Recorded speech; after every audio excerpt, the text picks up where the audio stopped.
News today और मैं हूं आपके साथ मानवी ठाकुर। शुरुआत करते हैं आज की खास खबरों से। दृष्टि से गिरफ्तारी की कार्रवाई करें तो वो भी, हम तो पुलिस का कोई विरोध नहीं करेंगे, हम उसका सहयोग करेंगे। वो जो करेंगे जनता तो सब देख रही है। देखिए 3 कोर्ट है हमारे लिए, एक निचली कोर्ट है, एक मिडिल कोर्ट है और एक हाई कोर्ट सुप्रीम कोर्ट है। तो जो निचली कोर्ट है वो जनता है, जनता सब देख रही है और निर्णय देने वाली है। जो मिडिल कोर्ट है, हाई कोर्ट, वो हमारा हृदय है। हम जान रहे हैं कि हम गलत हैं कि नहीं हैं। और तीसरे ईश्वर है, सुप्रीम कोर्ट, वो भी देख रहा है कि कौन गलत है कौन सही है। तो ऐसी परिस्थिति में तीनों कोर्ट से हमको क्लीन चिट है। हमारा अंतःकरण हमारे साथ है, स्पष्ट कह रहा है कि तुम निर्दोष हो। ईश्वर की तरफ से भी हमको वही सूचना है और जनता की ओर से भी। तो जो झूठ है वो अंत में निकल ही जाता है, पता चल ही जाता है कि ये सब बनावटी था। उगरे अंत न होई निभाऊ, हमने बता दिया। तो जो कहानी गढ़ी गई है वो आज नहीं तो कल, कल नहीं तो परसों झूठी सिद्ध हो जाएगी। महाराज जी, आपने कहा कि आपको यूपी पुलिस के जांच पर भरोसा नहीं है, किस एजेंसी के जांच पर आपको भरोसा है? बात यह है, प्रयागराज में लगातार धरने पे बैठे रहे, ये घटना कब हो गई जो बता रहे हैं कि दो बच्चों के साथ इस तरह की घटना हो? बात यह है कि हम तो आप लोगों के कैमरों की जद में थे। जो प्रयागराज का स्थान है, उस प्रयागराज में चप्पे चप्पे पर सीसीटीवी लगा है। आप लोग निकलवाइए मेला अधिकारी के यहाँ से कि कितने रुपए का सीसीटीवी खरीदा गया है और वो कितनी जगह पर लगाया गया है और उसकी फुटेज कहाँ है। तो उन्होंने तो चप्पे चप्पे पर लगा रखा था कि कुछ भी घटना होगी हम उसको वार रूम से देख लेंगे। तो उनके यहाँ तो सब रिकॉर्ड होगा ना।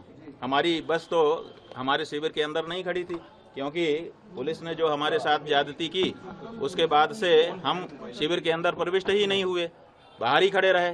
तो सड़क पर ही हमारी बस भी थी और हम भी थे।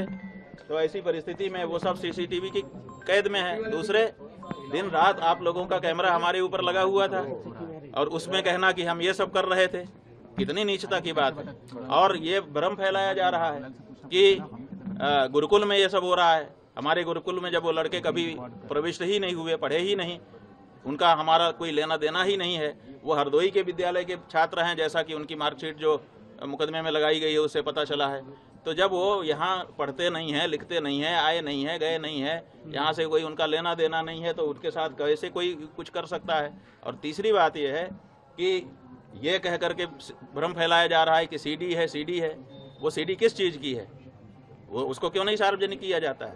कहा जाता है कि बच्चों के साथ अन्याय हो रहा था और बच्चे जो है वो निकल करके गए, हमको आकर के उन्होंने बताया। जैसा कि देखिए कोर्ट में क्या है हम नहीं बता रहे हैं, लेकिन जो सार्वजनिक रूप से आशुतोष ब्रह्मचारी ने कहा है उसके आधार पे हम आपको बता रहे हैं कि वो कह रहे हैं कि बच्चों ने आकर के हमको बताया कि हमारे साथ ये हो रहा है।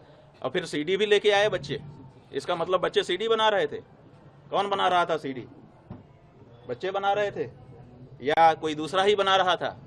तो ये सब ऐसे सवाल हैं जिनका जवाब आने वाले दिनों में पूछा जाएगा और उनको जवाब देना पड़ेगा। महाराज जी, किस एजेंसी पर आपको भरोसा है?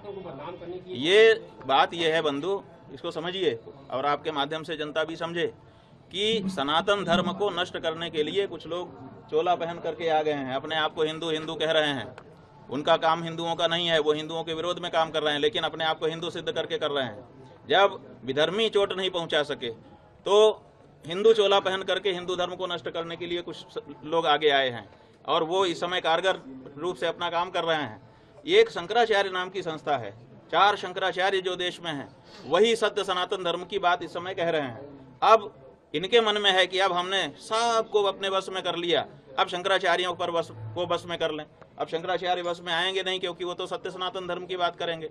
तो अब उनके ऊपर प्रहार करो, तरह तरह की बात करो, ताकि उनकी मर्यादा खत्म हो और मर्यादा समाप्त होने के बाद फिर जनता से वो हट जाएं और उसके बाद हम एकाधिकार करके जो हम कहें वही धर्म हो। हम जिसको कह दें कि ये धर्म है वो धर्म हो जाए और जिसको हम कह दें कि ये अधर्म है वो अधर्म हो जाए। तो ये जो प्रक्रिया चल रही है उसी के अंतर्गत जैसे हम गौ हत्या बंदी की मांग उठा रहे हैं। अब बहुत सारे महात्मा है जो कह रहे हैं कि हम सत्ता के साथ हैं। अरे भाई, सत्ता के साथ रहो, कौन मना करता है? लेकिन जो गौ हत्या को समर्थन देने वाली सत्ता है, जिस सत्ता के समय में गौ हत्या बढ़ रही है, जिस समय गायों की संख्या घट रही है, जिस समय बीफ का निर्यात बढ़ रहा है, उस समय तो उनसे सवाल पूछो तो वो नहीं पूछ पा रहे हैं। वो कहते हैं हम इनके साथ हैं, वो ठीक हैं, उनके लिए सारी सुविधा है। और जो शंकराचार्य कह दे कि गौ हत्या बंद हो, ये गलत हो रहा है, इसको ठीक करिए, उसके ऊपर इस तरह का लांछन और प्रहार किया जाए। ये हो रहा है। स्वामी जी एक छोटी सी ये हमारे अभिमुक्तेश्वरानंद के ऊपर प्रहार नहीं है, ये शंकराचार्य नाम की उस संस्था के ऊपर प्रहार है जिस संस्था के द्वारा सनातन धर्म आज भी सुरक्षित है। ठीक है मैडम।